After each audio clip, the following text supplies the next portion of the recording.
Yes, yes. Welcome to the ancient world of tabletop games. I am Agamemnon from the historical documentary Time Bandits. This is a report from a fugitive.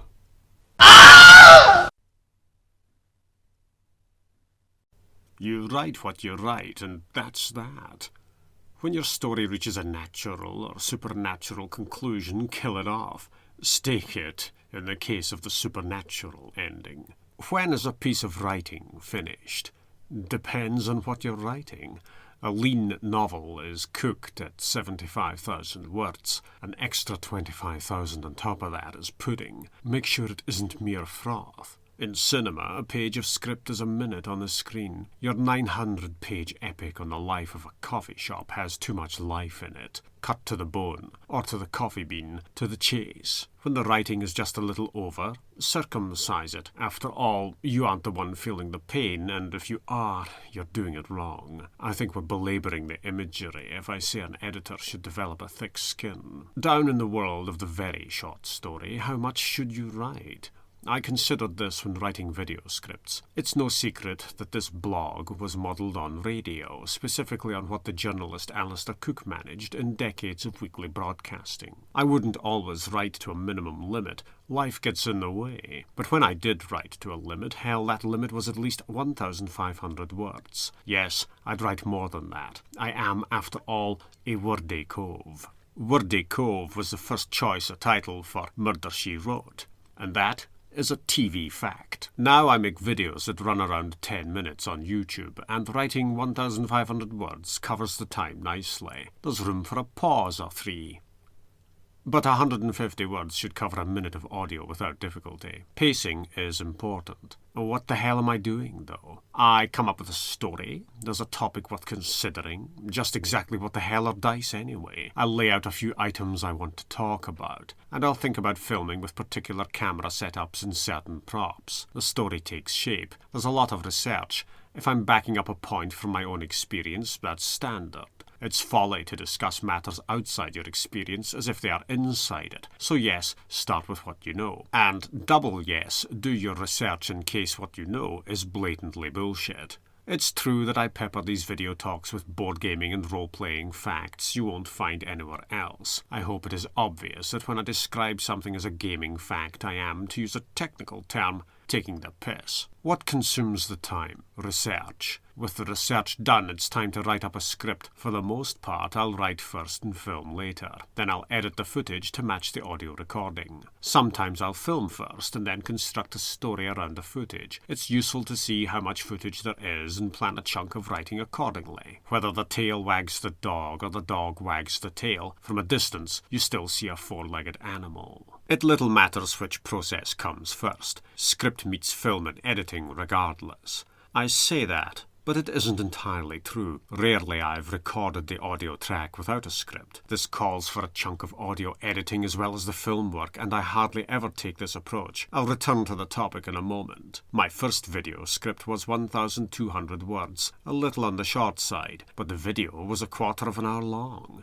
Next, I wrote almost 1,900 words and finished that second video in 11 minutes. Those were the early efforts. I have a sense that I was all over the place, even though I planned to write 1,500 words to cover around 10 minutes of film. What of the latest video I filmed? The script is almost 1,900 words long, and the mini-movie runs for, yes, about 11 minutes, almost the same as my second video. Not counting omnibus editions, what's my longest video? A piece on dead characters and role-playing games. I spent over half an hour reading from a pile of dead character sheets. The script was only 38 words long, an introduction. Then I worked my way through the obituaries free form. The character sheets provided the script. Collaboration extends the duration.